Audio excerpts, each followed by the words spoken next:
Hey there, today's project, I'm building a portable accordion style layout table. First I'll cut the top.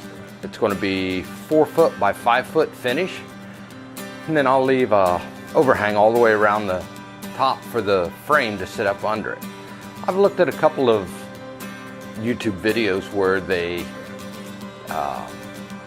commented that they were still flimsy, so I'm adding some extra bracing on the bottom of my top to help stiffen it up. And I'm going to set it so it'll be high enough it'll be an outfeed table for my table saw once I finish that cabinet. So what's the first step of this? The first step of this is I'm going to go ahead and cut the top 5 foot long. The sheet of plywood's already 4 foot wide. That makes it easy.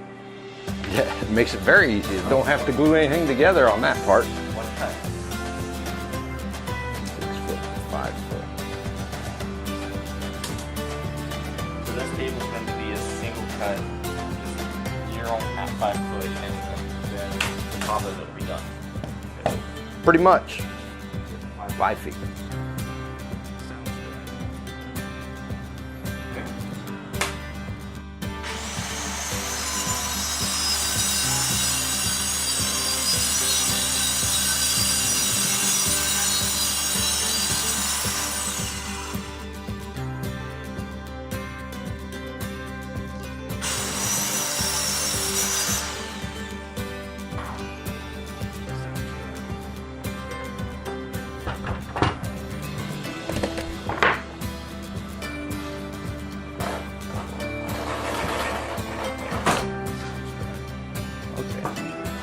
So my 2x4s for the top are going to be red line to red line. I'm going to cut 2 of those, and I will actually notch the end of those so that they'll fit over the frame.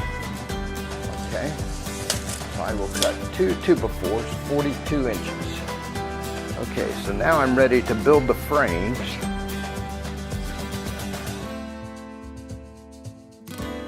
Now, in your guys' workshop, have you guys ever made something like this style workbench? No, because the workbenches that we use, we just move them around like a cart. We're not trying to be a mobile setup to collapse. The frame is going to be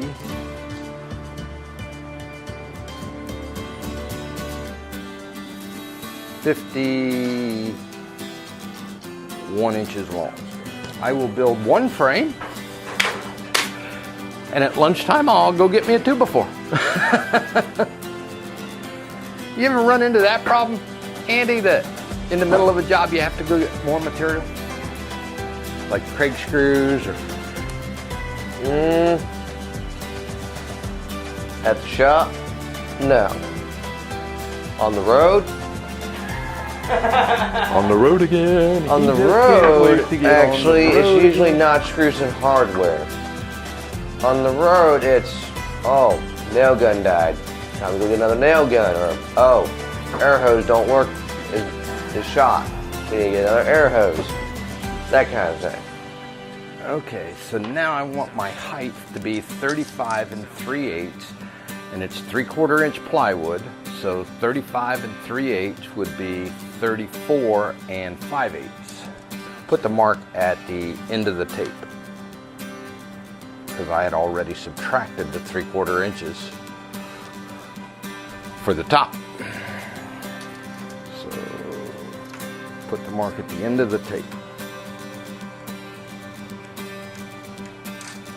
Okay, now put that 2x4 across your marks.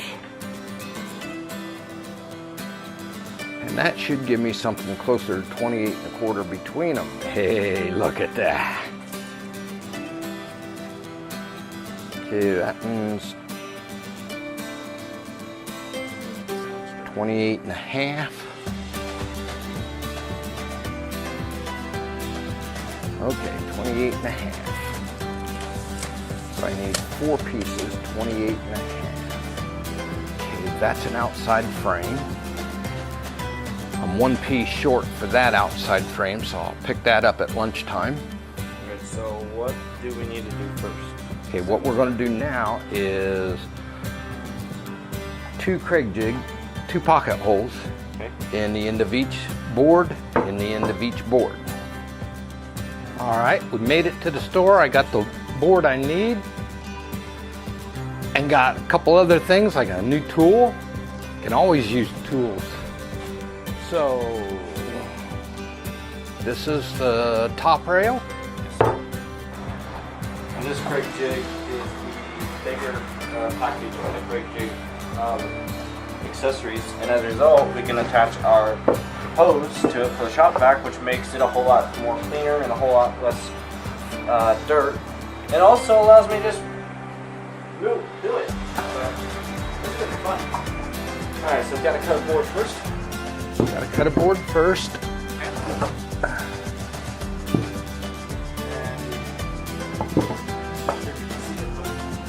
We made another frame. First one. We had technical difficulties earlier, so we'll go through the whole process and show you again. And this is probably going to be more streamlined, but we'll find out. Okay, so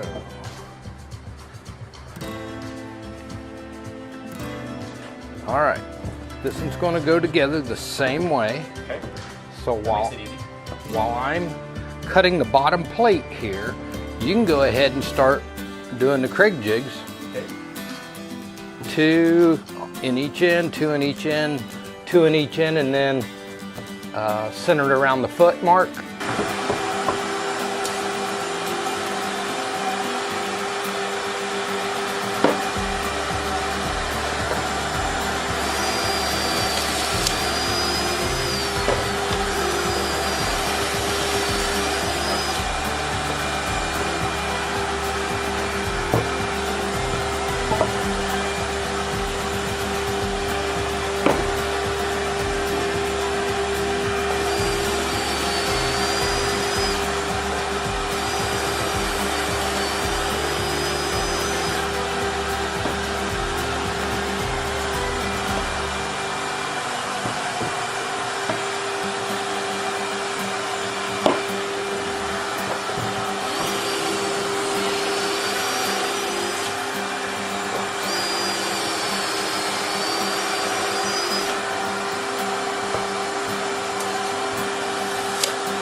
Okay, got to looking at this when we folded it up, and the way I had this set up, Dom, it won't collapse down all the way frame to frame.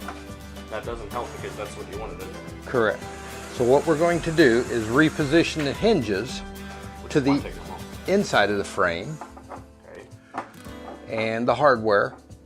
So we've had to redesign a little bit I'm going to have cut some 1x4s that basically are going to go from here down to here. And then the hinges will mount on them so that when it collapses, the 1x4 side frame will actually fold into the pocket. Okay, now what I'm going to do with these short blocks is I went ahead the other day and drilled a hole through it so I can anchor.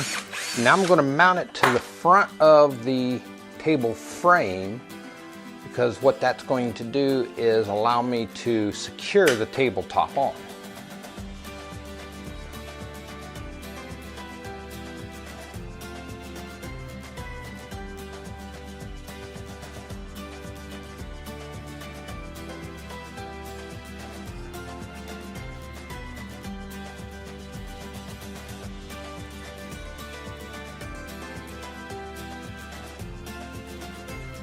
Part of being a do-it-yourselfer is creativity. Sometimes we do do-it-yourself projects because what we want, what we have an idea of, isn't available in the big box stores. Sometimes we've seen something somewhere and we say, something similar to that will work for me, but not that. It's all right to go on YouTube and watch videos of people doing different projects. You may even duplicate that project. You may modify it. With this table, I made some modifications because it didn't suit what I wanted the way I saw it. One of the modifications I did is on the hinges. I put these sash latches, and when they lock in place, they take the little gap out between the pieces of the hinge side, and that stiffens this up quite a bit. One of the things you noticed in my video is I had originally put the hinges out here. When I did that, it did not allow for the 3/4 inches on each side to fold inside the pocket.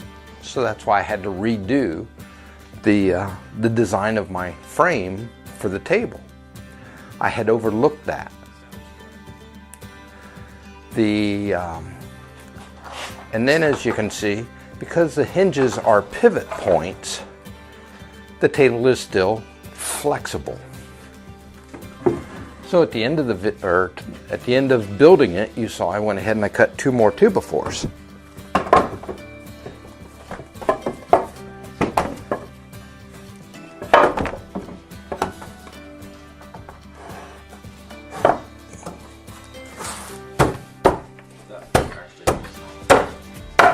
Okay.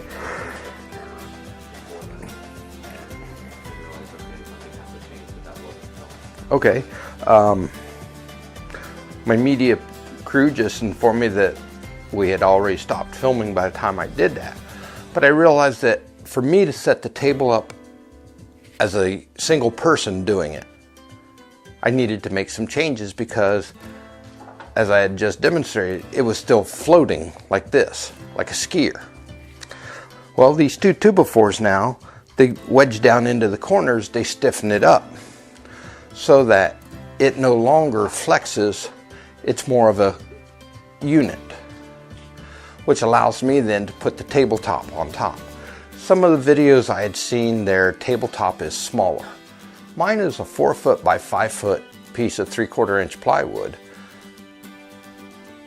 As I was using this piece of plywood, which is now my top, as I had it on the sawhorses during this video, I was using it as the work table to build the frame. It got it up where I wanted to work on it, so I was comfortable. That's part of being a do-it-yourselfer, doing things to make it better for you, the person doing the work.